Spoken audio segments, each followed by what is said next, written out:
자, 오늘 하나님 말씀은 출애굽기 30장 1절부터 10절까지를 제가 봉독하겠습니다. 너는 분향할 제단을 만들지니 곧 조각목으로 만들되 길이가 한 규빗, 너비가 한 규빗으로 네모가 반듯하게 하고 높이는 2규빗으로 하며 그 뿔을 그것과 이어지게 하고 제단 상면과 전후 좌우 면과 뿔을 순금으로 싸고 주위에 금태를 둘을 찌며 금태 아래 양쪽에 금고리 둘을 만들되 곧 그 양쪽에 만들지니 이는 제단을 매는 채를 꿰 것이며 그 채를 조각목으로 만들고 금으로 싸고 그 제단을 증거계 위 속죄소 맞은편 곧 증거계 앞에 있는 휘장 밖에 두라. 그 속죄소는 내가 너와 만날 곳이며 아론이 아침마다 그 위에 향기로운 향을 사르되 등불을 손질할 때에 살을 찌며 또 저녁 때 등불을 켤 때에 살을 찌니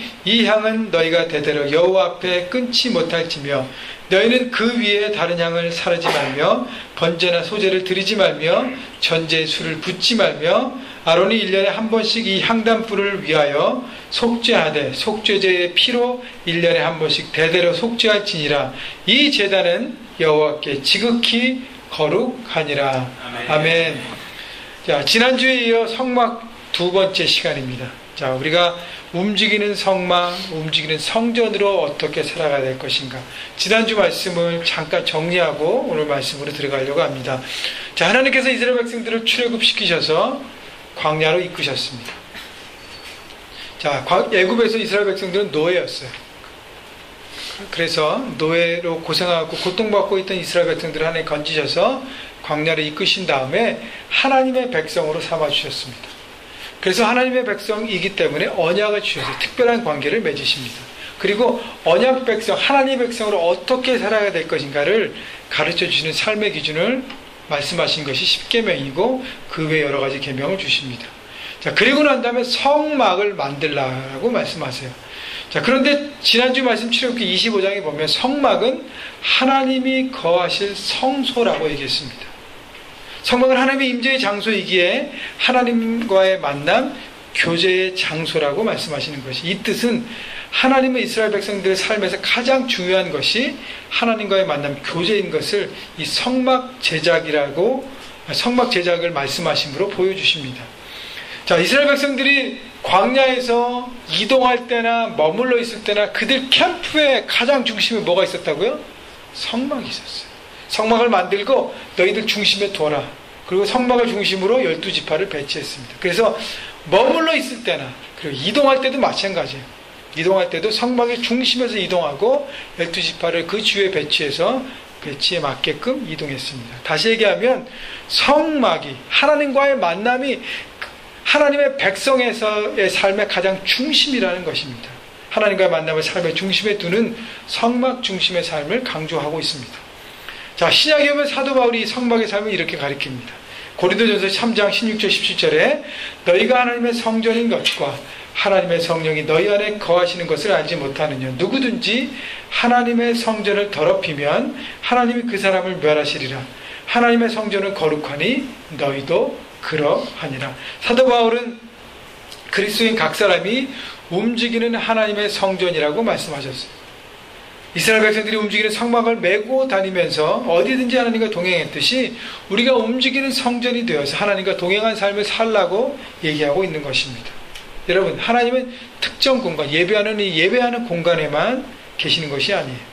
우리가 살아가는 삶의 현장, 가정에서, 캠퍼스, 직장에도 계십니다. 그곳에서 우리가 움직이는 성전으로 우리 자신을 만들어 갈 때 우리는 하나님께서 임재하시는 성전의 인생을 살아가게 된다는 것입니다. 그래서 성막이 되기 위해서 구비되어야 할 기구들을 지난주에 4가지를 설명했습니다. 이것을 구비할 때, 갖출 때 우리는 하나님이 임재하시는 인생, 움직이는 성전의 인생을 살아갈 수 있다는 것입니다. 기억하시나요? 첫 번째 뭐라 그랬죠? 법궤입니다. 법궤. 하나님의 말씀. 말씀으로 나를 채우라는 거예요. 둘째는 뭐죠? 속죄소를 얘기했습니다. 법궤를 덮는 뚜껑이에요. 그래서 죄사함, 주의 보혈로 날마다 나를 씻어내는 작업을 매일매일 순간순간 해야 된다고 얘기했습니다. 세 번째는 테이블이에요. 뭐를 올려놓은 테이블이죠? 떡을. 진설병. 그래서 진설병을 구비하는데 진설병은 넉넉함, 하나님의 사랑을 나누는 것이라고 얘기했습니다.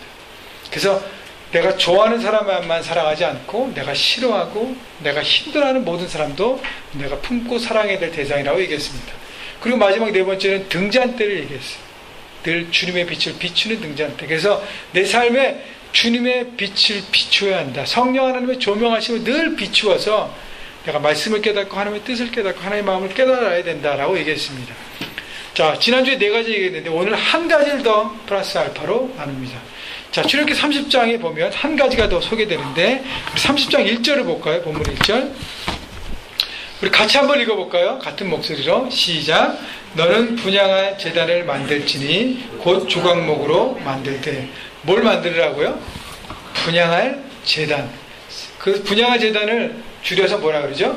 분향단이라고 얘기합니다. 분향단.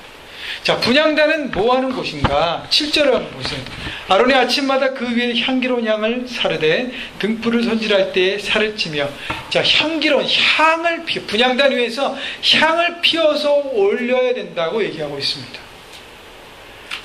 자, 분향단의 목적은 향을 피워 올리는 것이에요. 내 마음과 중심을 하나님께 드린다는 의미예요.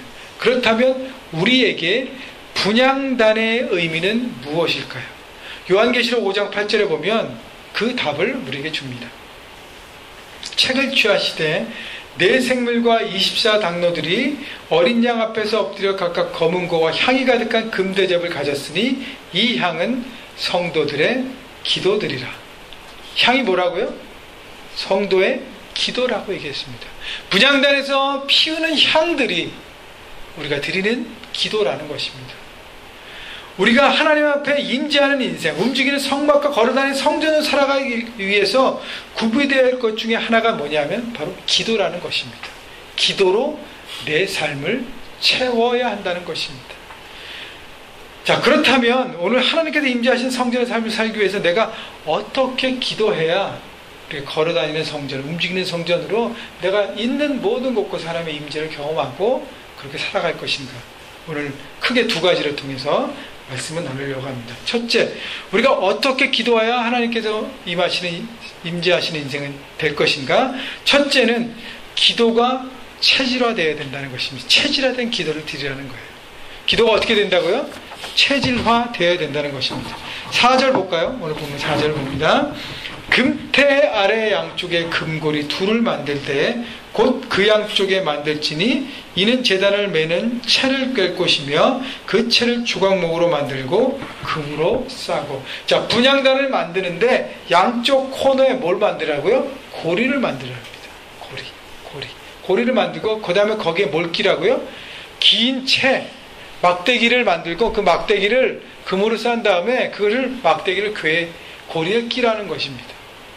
여러분, 왜 고리를 만들고 막대기를 거기 끼라 그러죠? 예? 뭘까요? 이동하기 편하게 하기 위해서. 여러분, 하나님께서 자, 이제 떠나서 새로운 곳으로 출발하자. 구름 기둥과 불 기둥이 인도합니다. 그때 어떻게 해요? 그냥 들고 가면 돼요. 왜요? 항상 그 막대기는 그 고리에 껴있는 상태로 거기서 향을 피웠습니다. 아, 정착하니까 고리도 빼고 다 조립을 풀러서 디셈블리해서 다 내놓는 것이 아니라 다 이렇게 분향단을 만든 다음에 고리를 만들고 거기에 낀 다음에 그 막대기를 낀 채 계속 사용하는 것입니다. 그래서 하나님께서 어디를 가라 어떻게 말씀하시든 바로 출발할 수 있도록. 그 얘기는 뭐냐면 우리가 하나님 앞에 드리는 분향단의 기도, 향을 피우는 기도는 장소에 국한받지 않는다는 것입니다. 내가 어느 장소에 가든 어느 곳에 가든 어떻게 해요? 나는 기도할 수 있는 사람이 되어야 한다는 것입니다. 우리가 하나님께 드리는 기도는 장소가 중요하지 않는 것이, 물론 장소가 중요하지 않는 건 아니에요. 장소가 중요합니다. 그러나 장소에 국한받지 않는 것이죠. 여러분, 기도의 영이 흐르는 장소, 즉 교회나 집회에서 기도가 더 잘 되는 건 사실입니다. 그래서 저희가 3년 전에 저희가 교회가 개척될 때 장소를 찾으면서, 특히 이제 카스테이 플로턴 여기 와서 장소를 문의하면서 우리가 사용하고 있는 소극장 있죠, 띠에를. 그 장소에 대한 얘기를 들으면서 너무 기뻤던 것은 뭐냐면 우리가 오기 한 달 전까지 12년 동안 다른 한 교회가 이곳에서 예배하고 있었어요. 기도가 쌓였던 곳입니다. 너무 기뻤어요. 그래서 우리가 첫 주 비록 부족하게 아무 준비 없이, 보통 다른 교회는요 몇 달씩 준비하는 시간을 보내요. 자, 교회가 시작된다 하면은 먼저 탁 예배를 터뜨리지 않고 준비합니다. 가정이나 어느 곳에서 모여서 몇 달씩 준비하면, 기도하고 준비됐을 때 첫 예배를 오픈하고 시작합니다. 우리는 그거 없이 바로 시작했잖아요. 그런데 불구하고 첫 예배부터 하나님 예배 가운데 찬양과 기도 가운데 하나님의 능력을 보여주시고 성령께서 임하셨던 것은 우리가 잘나서가 아니라 이미 기도가 12년 동안 쌓여있던 곳에서 우리가 덤으로 얻는 축복을 얻었다는 것이라고 저는 생각해요. 자, 그러나 주일 예배 때만 기도하면 안 된다는 거, 어느 곳에나 기도할 수 있어야 합니다. 여러분, 잠깐 아까 전에 얘기했던 계시록의 말씀 보면 향은 성도의 기도들이라 그랬습니다. 향이 뭐라고요? 성도의 기도들이라 그랬어요. 기도라는 단수를 사용하지 않았어요. 기도들이라는 복수를 사용했습니다. 다시 얘기하면 한 번 열심히 기도하고 하나님의 능력을 구하고 하나님의 역사를 경험했던 한 번의 기도가 중요한 것이 아니라 기도가 쌓여지는 기도들이 되어야 된다는 것입니다. 우리가 매일매일 하나님께서 임재하시는 움직이는 성전으로 살아가기 위해서는 기도가 매일매일 어떻게 해요? 내 삶 가운데 채워지고 쌓여져야 한다는 것입니다. 여러분, 그렇기 때문에 장소보다는 우리의 마음의 자세가 중요합니다. 여러분, 가정에서 기도할 수 있어요, 없어요? 기도할 수 있습니다. 부부가 서로 간에 손을 잡고 기도하고, 또 자녀들을 위해서 기도하십시오. 자녀가 있는 분들은 자녀를 위해서 기도하십시오. 부모에게 축복권을 주셨습니다. 머리에 손을 얹고 기도하십시오. 여러분, 학생들은 학교에서 기도할 수 있어요, 없어요? 기도할 수 있습니다. 학교에서 공부 안 하는 게 아니라 기도해야 합니다. 캠퍼스를 위해서, 클래스를 위해서, 가르치는 교수님을 위해서, 학교 총장, 프레지던트과 이사진, 리더십을 위해서 학교를 올바로 운영할 수 있도록 기도해야 합니다. 온전한 사명을 다할 수 있도록. 여러분, 기도하면 학교에 대한 내 마음이 틀려져요. 그래서 학생이라는 사명을 다할 수 있습니다. 저는 여기 라미라다에 소재한 바일라 대학을 참 좋아하는데, 물론 제가 공부했던 학교이기도 하기 때문에 그런 것도 있지만, 1996년에 제가 처음으로 바일라 대학을 갔을 때 학생들의 기도하는 모습, 물론 크리스찬 대학에서 기도하지만 제가 다른 크리스찬 대학도 많이 갔지만 특별히 바일라가 저 안에 큰 인사이트를 주고 큰 감동을 주었던 것이 학생들이 기도하는 모습이었습니다. 바일라 대학 채플에서 기도하는 것을 통해서 제가 은혜를 받지 않았어요. 오히려 채플의 기도는요, 맥없이 보여졌습니다. 여러분, 바일라 학생들의 기도는 주요하며 목소리 옆에 뜨겁게 기도하는 합심 기도에는 약할지 모르지만, 제가 학교 카페테리아, 학교 식당에 갔을 때 학생들이 식사하기 전에 테이블에 손을 붙잡고 같이 기도하고 밥을 먹더라고요. 또 강의를 제가 들어가기 위해서 강의실에 갔는데 복도에서 있죠, 몇 명이 주저앉아서 한 사람을 위해서 서로 기도하고 축복하는 것을 보았습니다. 여러분, 어느 공간에 가던 학생들이 기도하고 있더라고요. 3, 4, 5 앉아서 서로 위해서 기도하고. 제가 그 광경을 보면서, 어느 곳에나 기도를 통해서 하나님의 인재를 경험하는 움직이는 성전의 모습으로 살아가고 있는 사람들이 여기 있구나라는 것을 생각했습니다. 여러분, 직장에 다니는 직장인들죠, 직장을 위해서 직장에서 기도할 수 있습니다. 가는 출근 차 안에서, 통근 기차 안에서 기도할 수 있어요. 직장 그 건물에 들어가면서 내가 오늘 또 어떻게 일하지 생각하지 마시고, 하나님 이것을 축복해 주시옵소서. 기도하십시오. 내가 만나는 모든 사람에게 주님의 빛을 발할 수 있도록, 나를 통해서 하나님의 형상이 드러날 수 있도록 기도하십시오. 하나님 여러분을 도구로 쓰실 것입니다. 만나는 사람들, 또 일터에서 거래를 위해서 바이어를 만나는 커피숍과 식당에서도 기도할 수 있습니다. 지난 수요일날 우리 1045 집사님들하고 선교사님 부부를 밤 9시 데니스에서 만나서 11시까지인가 있었어요. 마지막에 우리가 어떻게 했죠? 자, 손을 잡고 한번 선교사님 부부에서 뜨겁게 기도합시다. 여러분, 데니스예요. 남들 장사하는 곳입니다. 우리가 방해되지 않는 정도만 우리가 뜨겁게 기도합시다. 손을 잡고 기도했어요. 여러분, 저는요, 하나님 앞에서는 좋은 습관이고 사람들 앞에서는 안 좋게 생각할 수 있는데, 어디 가거나 기도하는 것을 꺼리지 않습니다. 그래서 제가 한국에 있을 때도, 제가 중고등부 아이들 가르칠 때도 이렇게 커피숍이나 이런 데 가잖아요. 그죠? 데려가면 거기서 그냥 막 뜨겁게 구석에 앉아서 애들이 막 힘들어해요. 아니 뭐 전사님 왜 그러세요? 기도해야 돼. 넌 기도가 필요한 거야 지금. 커피숍 오래가 너무 좋아하잖아요. 그죠? 근데 거기서 기도하고 막 하나님의 얼굴을 구하고 같이 나누고. 여러분 중요한 건 장소가 아니에요. 내 안에 하나님의 역사하시는가가 중요한 거죠. 여러분 거기 기도에 따라 꺼리지 마십시오. 물론 공중도덕은 지켜야 되겠지만 여러분 그 안에서 기도할 수 있습니다. 걸어다니면서도 기도할 수 있습니다. 사람들을 기다리면서 기도할 수 있습니다. 어느 곳이나 그 어디나 어떻게 해요? 하늘나라예요. 높은 산이 거친 들이 초막이라 궁궐에 어느 곳이나 내가 있는 곳, 내가 움직이는 걸어다니는 성전이 될 때, 내가 기도할 때 내가 있는 그곳이 하나님 나라가 될 것입니다. 여러분 어느 장소인지 여러분 구애받지 마시고 하나님의 기도, 그 기도를 채우는 여러분 모두가 되시기를 주님의 이름으로 축원합니다. 그래서 장소에 국한되지 말라 그랬고요. 작은 두 번째는 뭐냐면 시간에 국한될 필요가 없습니다. 7절 8절 보십시오. 오늘 본문 아론이 아침마다 그 위에 향기로운 향을 사르되 등불을 손질할 때에 살을 찌며 또 저녁 때 등불을 켤 때에 살을 찌니 이 향은 너희가 대대로 여호와 앞에 끊지 못할지며. 자, 아침과 저녁에 뭘 체크하라고요? 향이 잘 피우고 있는가를 체크하라는 겁니다. 그러면서 8절 하반절에 뭐라 그래요? 너희가 대대로, 이 향은 너희가 대대로 여호와 앞에 어떻게 해요? 끊지 못할지며. 향이 계속적으로 끊임없이 너희가 사는 모든 시간 동안 피어 올라야 한다는 것입니다. 어떻게 해요 그러면? 기도가 계속적으로 우리 가운데 끊어지지 않게 하나님 앞에 기도하며 살으라는 것입니다. 그래서 바울이 데살로니가 후서에 뭐라 그래요? 항상 기뻐하라. 어떻게 기도하라? 쉬지 말고 기도하라는 거예요. 기도의 향이 끊어지지 않게. 그 얘기 뭐냐면 기도를 호흡과 같이 하라는 것입니다. 여러분 호흡이 끊어지면 내 생명이 끝나잖아요. 그죠?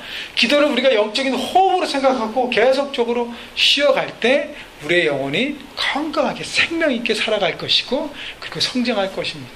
여러분 기도하지 않으면 우리의 영적인 호흡이 멈춘다고 생각하셔야 합니다. 그러면 어떻게 돼요? 우리 영이 죽어가고 있는 것이 나도 모르게 죽어가고 있는 것입니다. 여러분 기도는 흐름이에요. 흐름이 끊어지면 우리 생명이 묶여지게 되고 문제가 생기기 시작하는 것입니다. 여러분 전자제품 어떻게 해요? 아울렛 플러그에 꽂지 않으면 어떻게 해요? 워킹하지 않지 않습니까? 그죠? 기도라는 것은 내가 하나님의 아울렛에 내 전원을 꽂는 거예요. 그래야 어떻게 해요? 어떻게 되죠? 전류가 흐르고 능력이 임하지 않습니까? 똑같습니다. 하나님 앞에 우리가 클릭하는 거예요. 그래서 하나님의 능력이 다운로드가 돼서 우리 삶 가운데 나타나는 것입니다. 여러분 하나님의 향한 기도는요 우리 삶에 요즘 여러분을 의미하며 와이파이예요. 여러분 와이파이가 바가 막 하나 간당 이런 인생을 살아가면 뭐가 우리 가운데 임하겠습니까? 다운로드가 돼도 계속 1시간 돼도 2시간 돼도 다운로드가 안 되잖아요. 그죠? 하나님의 능력이 임할 수가 없습니다. 바가 그냥 풀리 차야죠. 그렇게 하기 위해선 날마다 깨어있게 하나님 앞에 바라보는 기도가 되어야 된다는 것이에요. 자, 그래서 주일 예배나 모임 시간뿐 아니라 항상 자동차 운전할 때, 산책할 때, 샤워할 때, 약속 장소에 다른 사람을 기다릴 때 어느 시간 어느 장소에든지 우리가 숨을 쉬듯이 기도하라는 것입니다. 여러분 생각하면서 기도하시오. 일하면서 잠깐 그렇다고 일하지 말라는 거 아니라 일하면서 하나님 일 가운데 지혜를 주십시오. 일 가운데 잘 처리할 수 있는 능력을 주십시오. 하나님의 사람으로 거울이 되게 해주십시오. 기도하는 거예요. 순간순간 하나님 앞에 기도하고 공부할 때도 마찬가지로 학생들은 주님 지혜를 주십시오. 잘 이렇게 문제를 분석하고 해결할 수 있는 능력을 주십시오. 하나님 띵킹 프로세스를 주십시오. 이 문제를 어떻게 하나님 나라의 관점에서 풀어갈지 한번 보십시오. 생각하기, 하나님께 기도하는 것입니다. 여러분, 그래서 하나님과 항상 대화의 창이 열려 있어야 하는 것이에요. 제가 생각해 봤어요. 사람들이 가장 기도하지 않는 때가 언제인가? 첫째는 뭐냐면 바쁠 때. 바쁠 때 기도하지 않습니다. 왜 기도하지 못해요? 바빠요. 너무 바빠서 기도하지 못합니다. 여러분, 바쁠 때는요, 더 기도할 때인 것을 여러분 잊지 마십시오. 바쁠 때는, 내가 바쁘다 할 때는 더 기도해야 될 때입니다. 예수님은 바쁠 때 우리 특별한 시간을 내셔서 기도하셨어요. 많은 군중들이 몰려오고 예수님이 병을 고치고 역사를 일으키고 하다 보니까 많은 사람들이 몰려왔습니다. 그때 예수님은 군중을 물리고 광야로 나가서 기도하셨습니다. 마가복음 3장 2절에 예수의 소문이 더욱 퍼지며 허다한 무리가 말씀을 듣고 자기 병도 나음을 얻고자 하여 모여오되 예수는 물러가서 한적한 곳에서 기도하시니라. 예수님은 때로는 식사할 겨를도 없으셨고 때로는 휴식과 수면을 위한 시간을 내실 수도 없으셨어요. 그러나 항상 기도를 위해서는 시간을 내셨습니다. 여러분, 일이 많아질수록 기도의 시간을 늘려야 하는 것입니다. 왜냐하면 바빠진다는 것은 뭐냐면 내가 더 중심을 잡아야 될 때예요. 더욱 중심을 잡아야 할 시기이기 때문에 내 인생의 무게중심, 바로 하나님 앞에 두는 시간, 기도의 시간을 가져야 된다는 것입니다. 바쁘다고요? 내 삶의 무게중심을 놓치면 어떻게 내 삶 전체가 흔들리기 시작합니다. 처음에는 못 느끼지만 점점 흔들리고 결국 무너지게 되어 있습니다. 여러분, 바빠지다는 의미는 또 하나는 뭐냐면 책임이 늘어난다는 거예요. 내 책임이 더 역할과 역량이 더 늘어났다는 것입니다. 여러분, 제대로 감당하기 위해서 뭐가 필요해요? 기도의 시간이 더 필요한 것이, 내 힘이 아니라 주님의 힘으로 감당하기 위해서요. 왜 어떤 사람은 한때 능력 있게 일하다가 나중에 능력을 잃어버리는 줄 아십니까? 일이 늘어나고 바빠지면서 기도를 중단했기 때문에. 내 중심이 흔들리니까 내가 아무리 많이 해도 그것이 잠시뿐이지 결국 무너지게 된다는 것입니다. 여러분, 바쁘십니까? 더 기도하십시오. 더 중심을 붙잡으십시오. 그때, 바쁠 때가 더 기도할 때입니다. 또 하나, 언제 우리가 잘 기도하지 않냐 하면요, 위기의 전이 아니라 위기가 지나고 난다. 여러분, 인생의 위기를 만나죠? 어려움을 만나죠? 그때 대부분은 하나님의 무릎 꿇습니다. 여러분들은 다 무릎 꿇어요. 주님, 어떻게 해야 합니까? 주님, 이 문제 가운데 도와주십시오. 어떻게 해야 합니까? 물론 위기 때도 기도 안 하는 강철심장도 있어요. 뭐 그런 사람은 어쩔 수 없죠.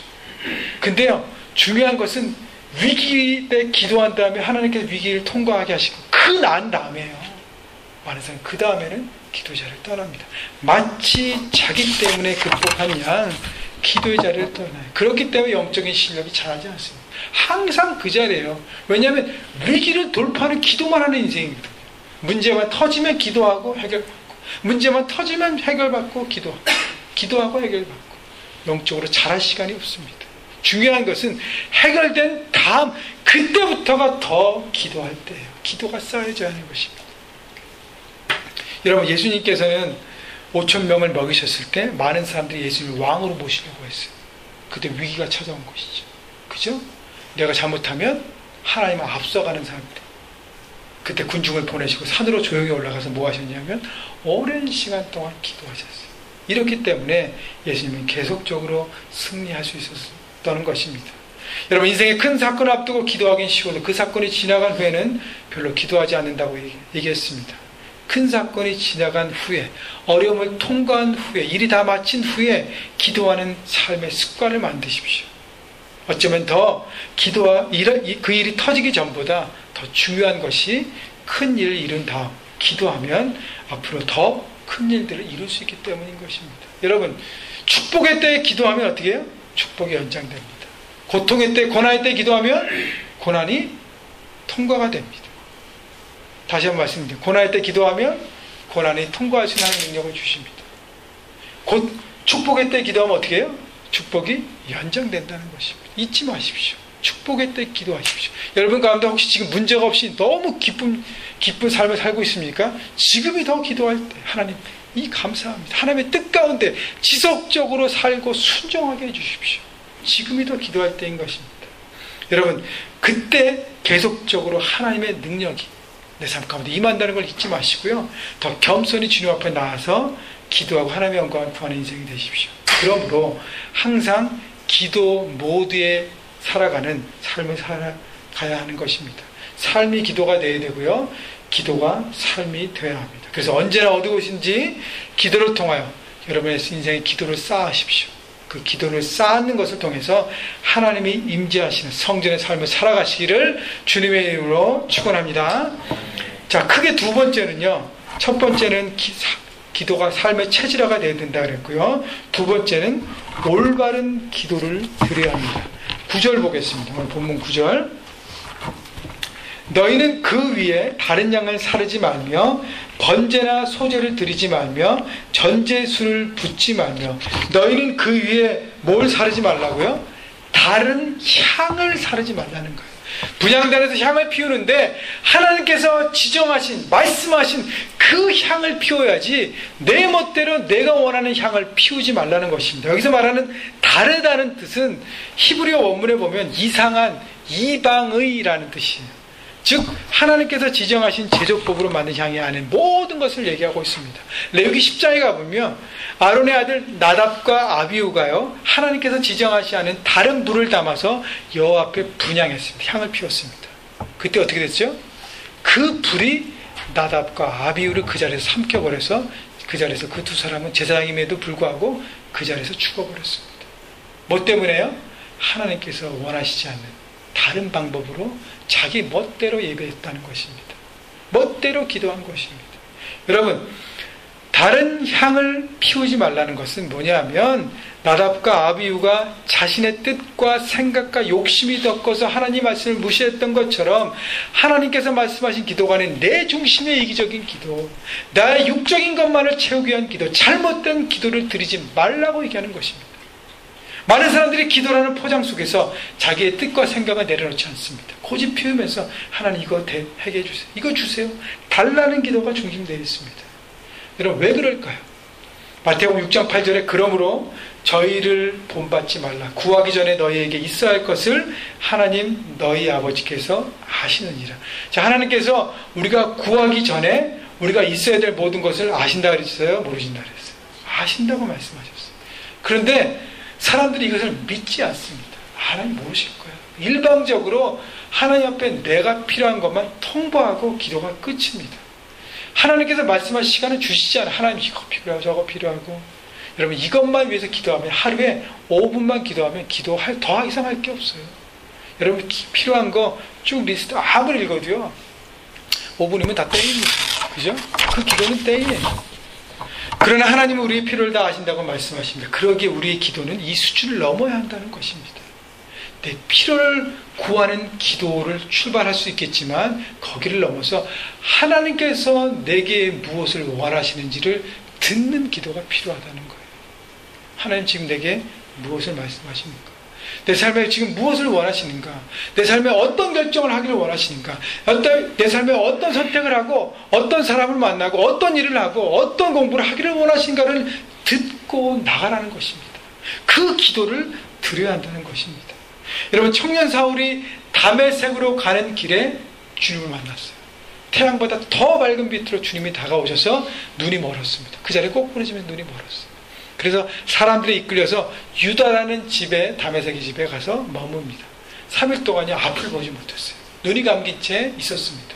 그때 예수님께서 아나니아라는 사람을 찾아오셔서 아나니아에게 네가 가서 지금 유다라는 집에 사울이 있으니까 가서 안수해주고 눈을 뜨게 해라라고 얘기합니다. 그때 아나니아에게 예수님께서 이렇게 말씀하셔요. 지금 사울이 기도하고 있는 중이다라고 말씀하십니다. 여러분 사울이 3일 동안 눈이 감겨서 기도하고 있으면서 무슨 기도를 했을까요? 하나님 더 잘 먹고 잘 살게 해주세요. 내 학업, 내 커리어, 내 비즈니스, 내 신분, 내 결혼 하나님 이 문제 해결해 주세요. 여기에 집중하고 기도했겠습니까? 빛이신 주님을 만난 후에 자신의 과거의 삶, 육적인 욕망만을 채우기 위해서 살았던 자신의 삶을 내려놓는 기도를 했습니다. 하나님 제가 청년 사울로 청년 행동대장으로 예수 믿는 사람을 잡으면서 색출하면서 유대교에 인정받는 권위자가 명예와 그 모든 걸 추구하기 위해서 제가 그것만 바라봤습니다. 하나님 없는 삶, 하나님 없는 인생을 내가 추구했습니다. 저는 그것을 내려놓겠습니다. 빛 대신 주님을 만나고 나니까 그 모든 것들보다 더 중요한 하나님을 바라보는 삶으로 그가 바뀌어갔던 것입니다. 그리고 하나님의 자녀로 어떻게 내가 새로운 존재로 빚어지고 지어지고 만들어져야 될지를 기도했다는 것입니다. 여러분 우리의 기도는요 끊임없이 주님의 부르심에 합당한 존재로 하나님의 자녀로 어떻게 살아가야 될지를 위해서 기도해야 하는 것입니다. 제가 어떻게 살아가야겠습니까? 주님의 뜻이 어떤 것입니까? 매일 쉬지 않고 주님의 뜻을 구하는 기도를 드려야 하는 것이 바로 하나님께서 원하시는 그 향을 피우는 것입니다. 사도행전 8장에 가면요, 마술사 시몬이라는 사람이 나옵니다. 빌립 집사가 사마리아 내려가서 복음을 전했더니 사마리아 사람들이 복음을 들었어요. 이 얘기를 사도 베드로가 들었습니다. 그래요. 복음을 들었는데 대신 성령께서는 아직 임하시지 않았어. 그래서 사도 베드로가 사마리아에 직접 내려가서 한 사람 한 사람에게 안수해 줍니다. 그때 성령이 불같이 임했어요. 이것을 누가 봤냐면 마술사 시몬이 그 광경을 봤어요. 이 놀라운 광경, 성령께서 임하셔서 역사하는 광경. 그래서 마술사 시몬이 베드로를 찾아와서요.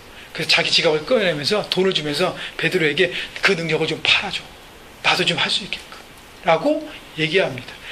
베드로가 그 마술사에게 이렇게 얘기합니다. 사도행전 8장에 내가 하나님의 선물을 돈 주고 살 줄로 생각하였느냐, 내 은과 함께 내가 망할지어다. 그리고 22절에 너의 이 악함을 회개하고 주께 기도하라 라고 얘기했습니다. 마술사 시몬은 뭐에만 관심이 있어요? 하나님에 대해서는 관심이 없어요. 그의 기도는 뭐였어요? 그의 간구는 뭐였습니까? 하나님의 능력을 사용해서 돈 벌기 위해서요. 내 욕심을 채우기 위해서요. 내 욕심만을 바라봤던 것이 잘못된 방법의 기도였다는 것입니다. 그것을 회개하고 주께 기도하라 그랬습니다. 여기서 말하는 주께 기도하다는 헬라어로 보면 데오마이로요, 내 자신을 하나님께 붙들어 매라라는 뜻입니다. 기도가 뭐예요? 내 자신을 하나님께 붙들어 매는 것입니다.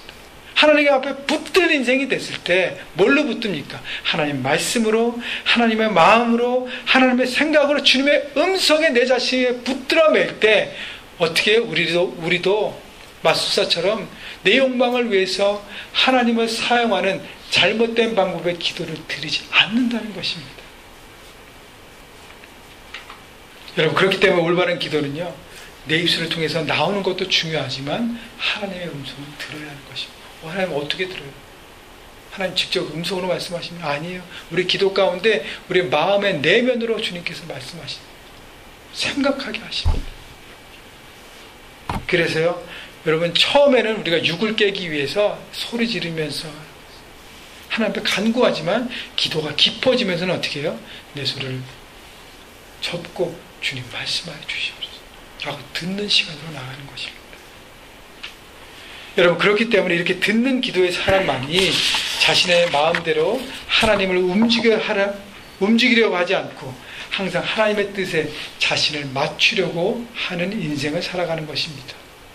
여러분, 기도를 통해서 하나님 마음을 품게 되는 것입니다. 하나님, 오늘 나의 삶을 통해서 무엇을 원하십니까? 내가 어떻게 하나님의 뜻에 순종할 수 있겠습니까? 하나님, 내 뜻과 내 방법과 내 계획을 꺾고 하나님 앞에 설득당하는 인생이 되게 해주십시오. 여러분, 나 중심이 아니라 하나님 중심, 그분의 주신 사명 중심으로 기도가 바뀌어야 영적으로 성장하고 세상을 이기는 능력의 사람, 그래서 하나님이 임재하시는 움직이는 성전으로 살아가게 되는 것입니다. 여러분, 그렇게 살 때 바로 요한복음 15장 7절의 말씀이 여러분 가운데 임하게 되는 것이에요. 제가 읽습니다. 너희가 내 안에 거하고 내 말이 너희 안에 거하면 무엇이든지 원하는 대로 구하라. 그리하면 이루리라. 여러분, 그렇게 되기를 축복합니다. 여러분, 하나님 마음, 그 말씀 가운데, 기도 가운데 하나님 앞에 붙들어지는 인생이 될 때 삶 현장에서 움직이는 성전이 살아갈 것이고요, 내 삶이 하나님의 응답으로 채워지는 인생이 될 것입니다. 하나님 마음을 구하면요, 그 반드시 이루어진다고 말씀하세요. 과연 내가 구하는 기도, 지금 내가 하고 있는 이 기도가 하나님께서 원하시는 기도인가, 아니면 내 마음, 내 생각, 내 욕심만 취하는 것에 나오는 기도인가를 돌아보시고 점검하십시오. 그래서 매일매일 하나님께서 원하시는 향을 피우고 그 기도로 내 삶을 채우시는 여러분 모두가 되시기를 주님의 이름으로 다시 한번 축복합니다. 여러분, 우리 삶 현장에서 살아가는 움직이는 걸어다니는 성전을 잊지 말라 그랬습니다. 그래서 오늘 분향단, 기도로 나를 채우라는 것입니다. 기도가 내 삶의 체질화가 되기 위해서 기도 모두의 삶을 숨을 쉬는 호흡으로 기도하자 그랬습니다. 호흡처럼 언제나 어디서나 하나님을 향한 안테나가 열려져 있는 삶. 또 하나는 올바른 기도를 드리자 그랬어요. 내 뜻과 내 생각을 토해내는 기도에 머물지 말고 하나님의 뜻과 음성을 드리는, 움직이는, 그래서 주님의 마음에 붙들린 인생이 되시기를 다시 한번 주님의 이름으로 축원합니다. 우리 함께 찬양하며 기도하겠습니다.